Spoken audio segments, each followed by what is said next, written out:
গল্পের চিমনিতলায় আপনাদের সকলকে স্বাগত জানাই। গল্প পড়ছি আমি কস্তুরী। আজ পড়ছি ম্যাক্সিম গোর্কির লেখা ফুল। গুমোট দুপুর, কোথায় যেন দ্বীপ্রহরের তোপ পড়ে। অতিকায় একটা পচা ডিম ফাটানোর মতো কেমন একটা অদ্ভুত নরম আওয়াজ করে। বিস্ফোরণে ঘুলিয়ে ওঠে শহরের যত কটু গন্ধ।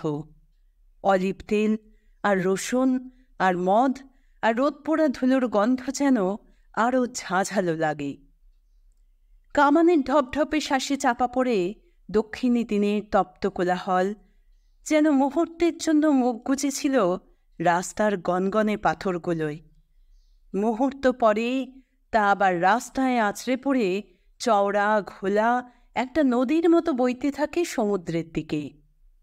ধর্মযাজকের জমকালো নকশাতোলা পোশাকের মতো শহরটা চিত্রবিচিত্র বর্ণাঢ্য। তার আবেগঘন চিৎকার, বুকের দুরুদুরু আর গোয়ানে যেন জীবনের স্তবগানে ঝঙ্কৃত। সব শহরই হল মানুষের মেহনতে তোলা এক একটা মন্দির। সব মেহনতই হল ভবিষ্যতের কাছে এক একটি প্রার্থনা। আকাশের মধ্যবিন্দুতে সূর্য, আগুনে নীল আকাশ চোখ ধাঁধায়, যেন তার প্রতি বিন্দু থেকে পৃথিবী আর সমুদ্রের ওপর নেমে আসছে আগুনে নীল এক একটি কিরণ। জল আর শহুরে পাথরের বুকে বিঁধে যাচ্ছে গভীরভাবে। রূপলি জরির ঘন কাজ করা জামদানি সিল্কের মতো ঝকঝক করে সমুদ্র। তার উষ্ণ শ্যাম তরঙ্গের নিদ্রালু ভঙ্গিতে তট সামান্য ছুঁয়েই মৃদুস্বরে গায় জীবন আর সুখের উৎস সূর্যকে নিয়ে এক সম্মতি গান। দলে দলে ধুলোমাখা ঘামঝরা মানুষ ফুর্তিতে হইচই করে ডাকাডাকিতে সাড়া দিয়ে চলেছে তাদের দুপুরের খাওয়ার জন্য। অনেকে ছুটে যায় সৈকতের দিকে, ধূসর জামাকাপড় ছেড়ে ঝাঁপিয়ে পড়ে জলে। জলের মধ্যে তাদের ব্রোঞ্জ রঙা শরীরগুলো দেখায় হাস্যকর রকমের ছোট ছোট, যেন বিরাট এক পাত্র সুরার মধ্যে কালো কালো কয়েকটা ধূলিকণা।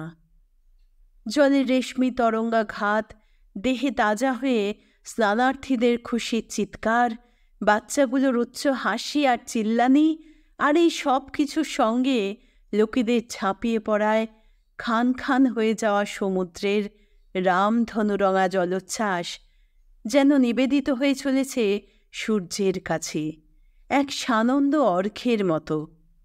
পেভমেন্টের ওপর উঁচু একটা বাড়ির ছায়ায় বসে খাবার আয়োজন করে রাস্তা তৈরির 4টে মজুর, শক্ত শুকনো আর ধূসর। তীক্ষ্ণ চোখ কুচকিয়ে পাকা চুলো একটা পুরো লম্বা রুটি কাটে। ফালাগুলো যাতে ছোট বড় না হয়ে যায় সেই দিকে তার কড়া নজর। বুড়োটার সারা শরীর ধুলিময়, যেন ছাই ছিটিয়ে দিয়েছে কেউ। মাথায় একটা হাতে বোনা লাল টুপি।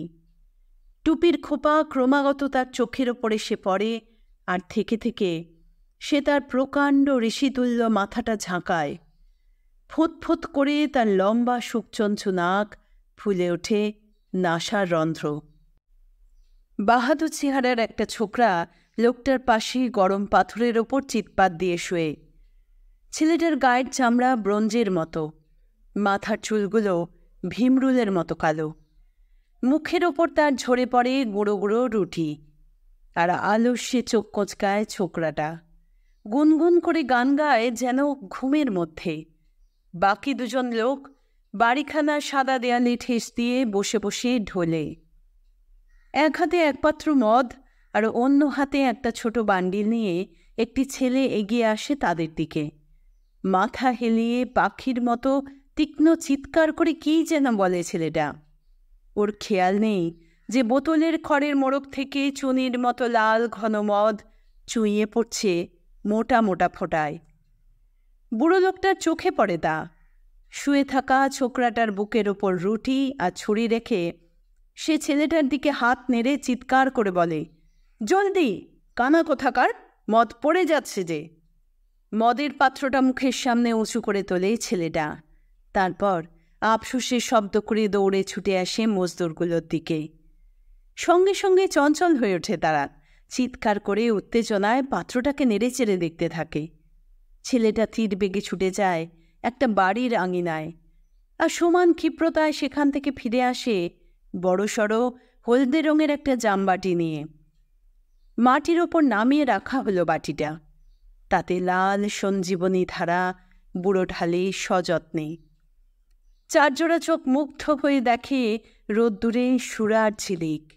শুকনো ঠোঁটগুলো তাদের লোভে কেঁপে কেঁপে ওঠে।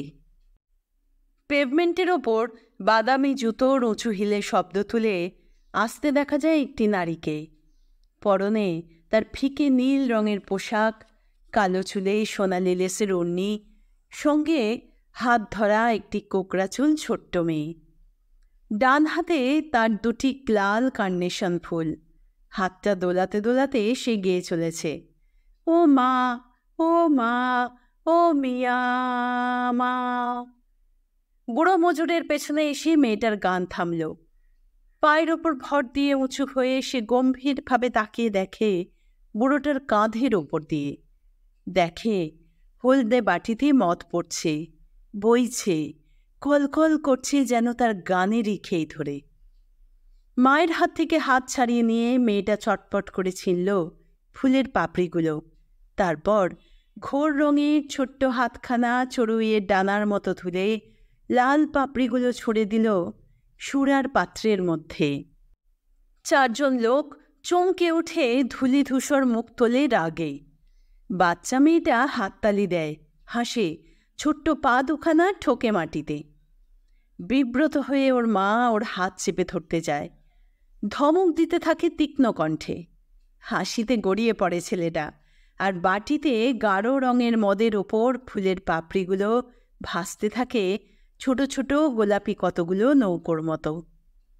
কোত্থেকে একটা গিলাস জোগাড় করে ফুল সমেত মদ তুলে নিয়ে বুড়োটা কষ্টে হাঁটু গেড়ে বসে।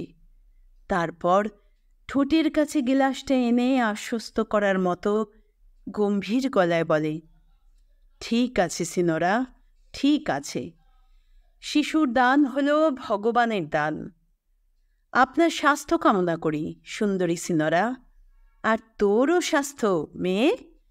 মায়ের মতোই তুই সুন্দরী হয়ে ওঠ, সুখী হোস মায়ের দ্বিগুণ। বুড়োর পাকা মোচের শেষ প্রান্তটা ডুবে যায় গেলাসের মধ্যে। চোখ কুঁচকে ধীরে ধীরে সে চুমুক দিতে শুরু করে গাঢ় সুধায়। ঠোঁট চাটতে থাকে সশব্দে, আর কাঁপতে থাকে তার বাঁকা নাকখানা। মা হেসে নিচু হয়ে অভিবাদন করে চলে যায়, হাত ধরে নিয়ে যায় মেয়েটাকে। পেভমেন্টের ওপর ছোট্ট পা দুখানা ঘষতে ঘষতে, এদিক ওদিক দুলতে দুলতে, আধ বোঝা চোখে মেয়েটা গাইতে থাকে, ও মা, ও মিয়া মা। মজুরগুলো ক্লান্তিতে মুখ ফেরায়। একবার মদের দিকে আর একবার ছোট মেয়েটার দিকে তাকিয়ে ওরা হাসে। দক্ষিণাঞ্চলের উপভাষায় পরস্পর কী যেন বলাবলি করে তরবর করে, আর বাটিতে গাঢ় রক্তিম মদের উপর দুলতে থাকে ফুলের গোলাপি পাপড়িগুলো।